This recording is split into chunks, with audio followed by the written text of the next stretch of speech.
Hello everyone, welcome to our YouTube channel free UPSC preparation. हम cover कर रहे हैं इग्नू का बीए का मटेरियल पब्लिक एडमिनिस्ट्रेशन का।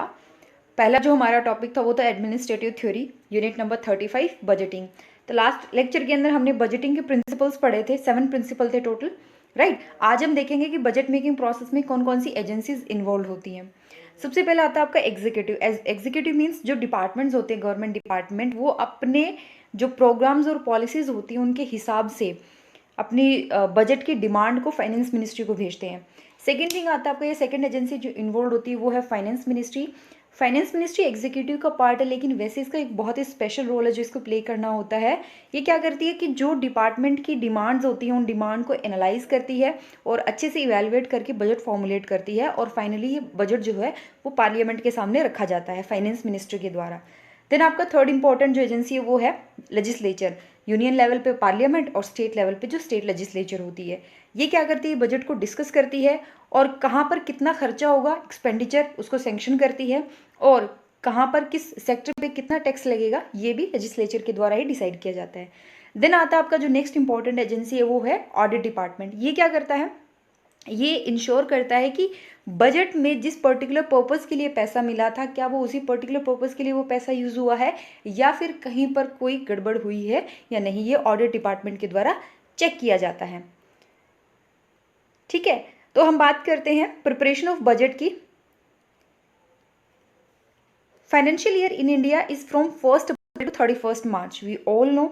तो ये क्या होता है कि हर तकरीबन 7 से 8 महीने लगते हैं इसको तैयार करने में। पूरी बजटरी प्रोसेस स्टार्ट हो जाती है 7 से 8 महीने पहले, यानी कि जब 1 फैब को, अभी क्या है एट प्रेजेंट जो सिस्टम है उसमें क्या है कि 1 फैब को आपको बजट पेश करना होता है, तो उससे पहले बजट बनाना बहुत ज़्यादा ज़रूरी है। तो अराउंड सितंबर के मंथ से डिमांड मंगवानी शुरू कर दी जाती है कि किस डिपार्टमेंट को कितना पैसा चाहिए। देन वो पूरा प्रिपेयर किया जाता है, राइट। तो इसमें क्या क्या चीज़ें मंगवाई जाती है वो इम्पोर्टेंट है।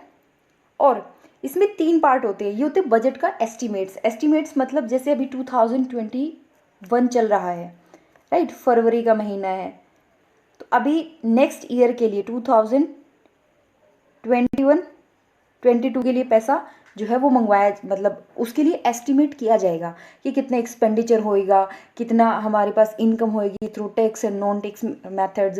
तो ये बजट एस्टिमेट्स जो होता है ना, इसमें 3 चीज़ें देखी जाती है। इसमें 3 पार्ट होते हैं। एक तो होता है स्टैंडिंग चार्ज, जो चार्ज लगता ही लगता है, ठीक है। दूसरा है कॉन्टिन्यूइंग स्कीम्स, जो आपने स्टार्ट की थी स्कीम्स वो चल रही हैं, जैसे मनरेगा हो गया। और नई स्कीम्स, क्या गवर्नमेंट बजट में कोई नई स्कीम अनाउंस करने वाली है या नहीं। तो जो फाइनेंशियल एडवाइज़र होते हैं वो इन तीनों चीज़ों को बहुत अच्छे से केयरफुली एनालाइज करते हैं, और after revision and review these estimates are sent by the administrative ministry sometime in November to finance ministry। ठीक है, तो अभी क्या है, पहले नॉर्मली मार्च एंड तक ये सारा प्रोसेस कंप्लीट हो पाता था, क्योंकि फैब के एंड में बजट पेश किया जाता था। इस वजह से जो बजट मेकिंग प्रोसेस थी वो 1 मंथ डिले हो जाती थी। लेकिन अभी पिछले कुछ साल से क्या किया गया है कि बजट को 1 मंथ आगे की तरह मतलब प्रीपोन कर दिया जाता है। जो चीज़ फैब के लास्ट में आनी चाहिए थी वो 1 फैब को यहाँ पर पार्लियामेंट के सामने बजट रख दिया जाता है। इससे क्या है, काम जल्दी हो जाता है, और नया फाइनेंशियल स्टार्ट होने के साथ ही जो आपके डिपार्टमेंट्स होते हैं उनके पास पैसा होता है काम करने के लिए। देन क्या है, जो फाइनेंस मिनिस्ट्री है,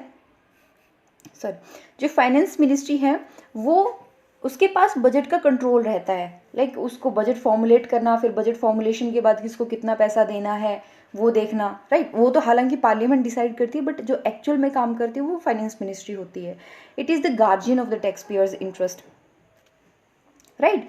तो जो इनकम और एक्सपेंडिचर है, these are finalised by the finance ministry.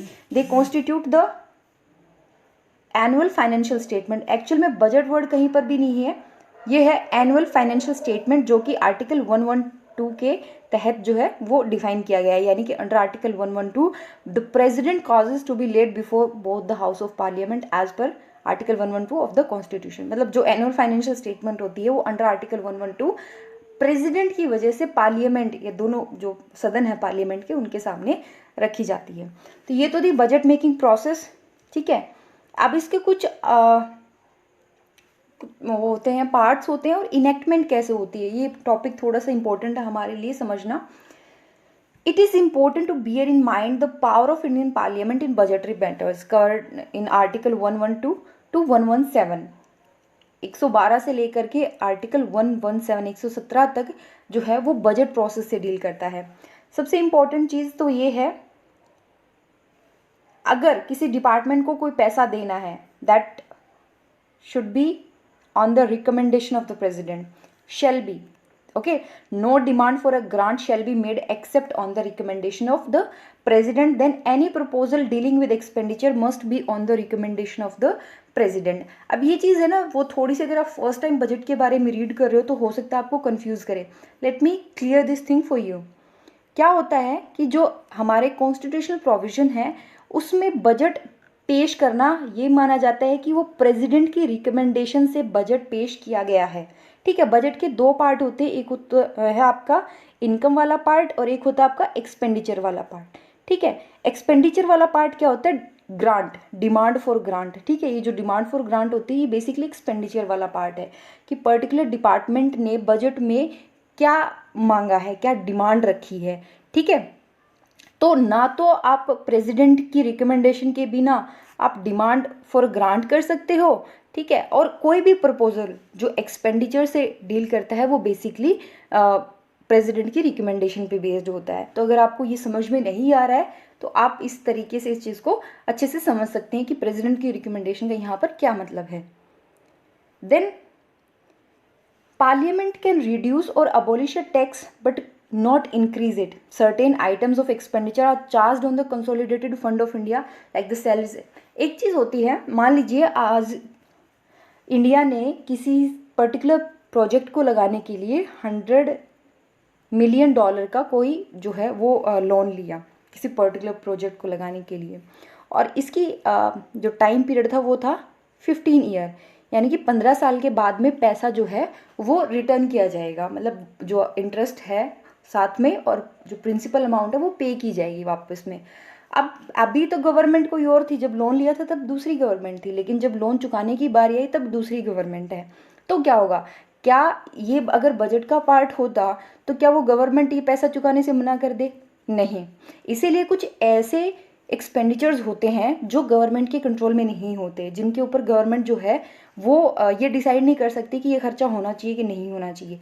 वो एक्सपेंडिचर क्या होते हैं, उनको बोलते हैं charged on the consolidated fund of India. Charged on, इस वर्ड पे ध्यान दीजिएगा। ठीक है, जैसे प्रेसिडेंट की सैलरी और अलाउंस हो गया, सुप्रीम कोर्ट जजेस की सैलरी होगी, स्पीकर, डिप्टी स्पीकर, कैग की और बाकियों की जो सैलरी होती है वो basically consolidated fund of India पे चार्ज की जाती है। एंड ये डेफिनेटली इस पर डिस्कस किया जा सकता है बजट में, बट यहाँ पर वोटिंग नहीं होगी। बजट में जैसे वोटिंग होती है वो वोटिंग नहीं होगी।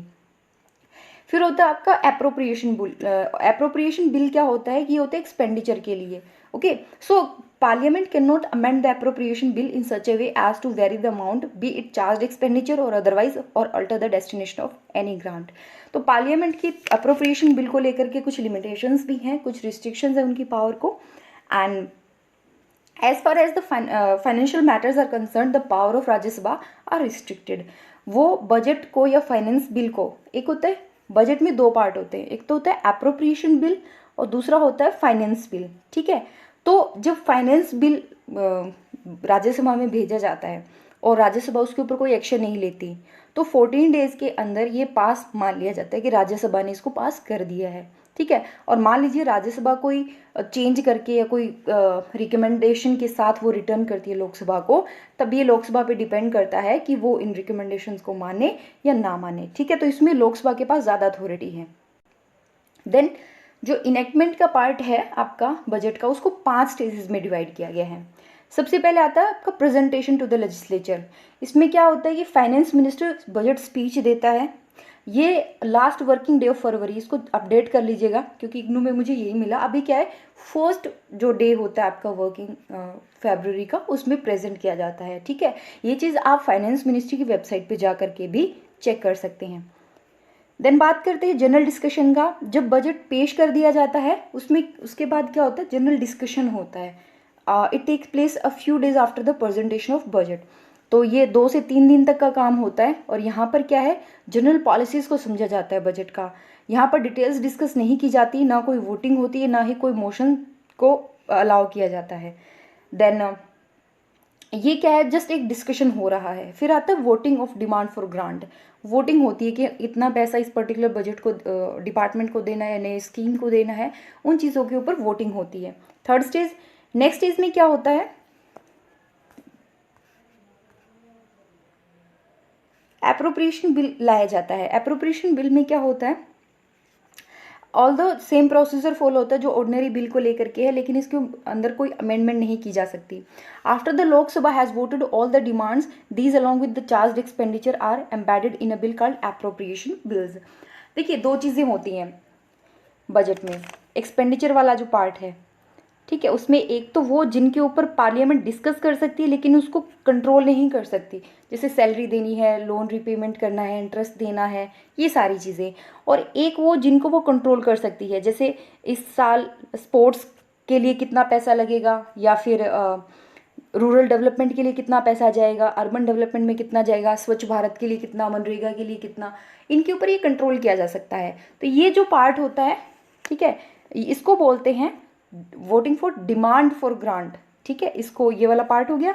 और जब आप इसको चार्ज एक्सपेंडिचर के साथ ऐड कर देते हैं, यानी ऐसा खर्चा जिसके ऊपर पार्लियामेंट का डायरेक्ट कंट्रोल नहीं है, तो ये टोटल कहलाता है आपका एप्रोप्रिएशन बिल। ठीक है, ये टोटल एप्रोप्रिएशन बिल के अंदर लाया जाता है।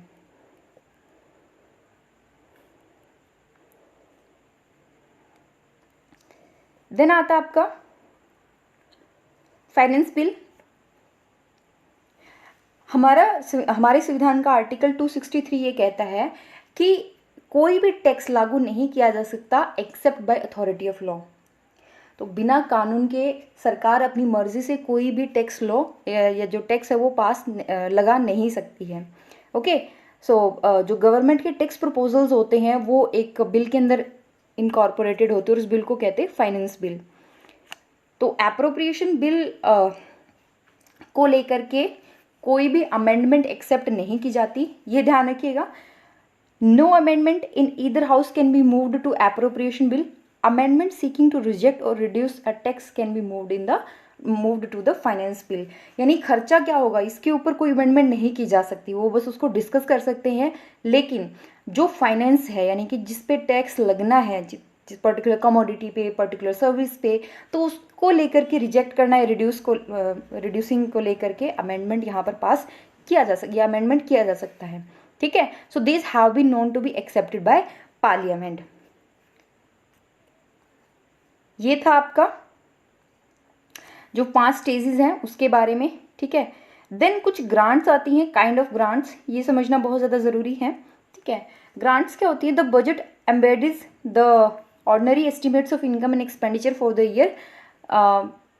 कुछ ऐसी सिचुएशंस हो जाती है जब जो हम अंदाज़ा लगाते हैं, डेफिनेटली हमारे साथ भी होता है, ह्यूमन एरर होता है कि एस्टिमेट्स कई बार एडुकेट नहीं हो पाते। तो वो जो स्पेशल नीड्स होती है, जब हमारे एस्टिमेट्स कम पड़ रहे हैं या ज़्यादा है, मोस्ट ऑफ कंडीशंस में कमी होते हैं, तो उन सिचुएशन से डील करने के लिए 4 तरीके की ग्रांट दी जाती है।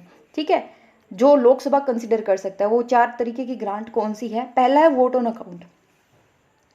वो वोट ऑन अकाउंट क्या होता है कि ऑल्दो हमारा फाइनेंशियल ईयर 1 अप्रैल को स्टार्ट होता है, पहले क्या होता था कि फैब एंड में जो है वो बजट पेश किया जाता था और उसको पास होने में तकरीबन टाइम लगता था, तो 1 अप्रैल तक हमारा बजट पास ही नहीं होता था।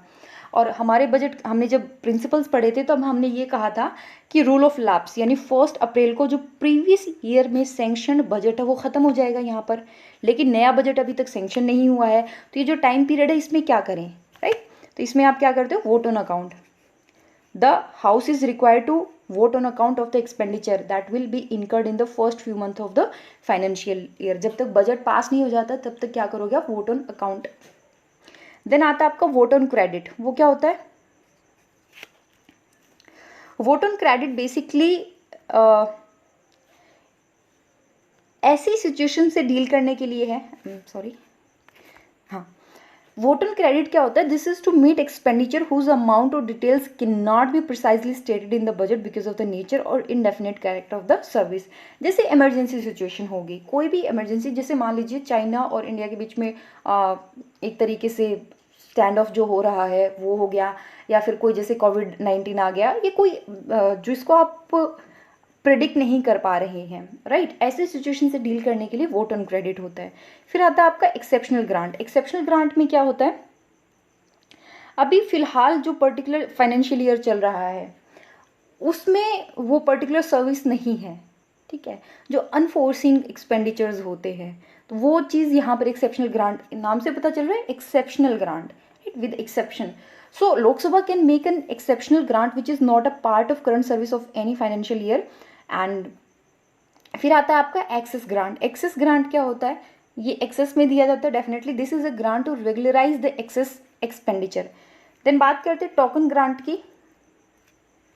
टोकन ग्रांट में क्या होता है? If expenditure on a new service can be met by reappropriation of funds. This is regularized by a demand for a token amount which is approved by parliament by voting. And the last one is supplementary grant.